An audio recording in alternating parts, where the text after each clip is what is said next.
கர்த்தருக்கு ஸ்தோத்திரம். சங்கீத புஸ்தகம்.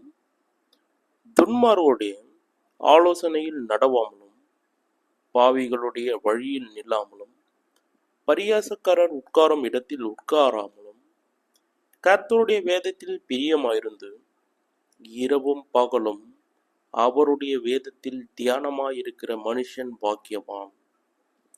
அவன் நீர்க்கால்களின் ஓரமாய் நடப்பட்டு தன் காலத்தில் தன் கனியை தந்து இலை உதிராதிருக்கிற மரத்தை போல் இருப்பான். அவன் செய்வதெல்லாம் வாய்க்கும்.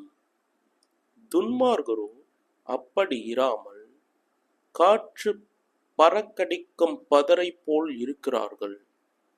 ஆகையால் துன்மார்க்கர் நியாய தீர்ப்பிலும் பாவிகள் நீதிமான்களின் சபையிலும் நிலை நிற்பதில்லை.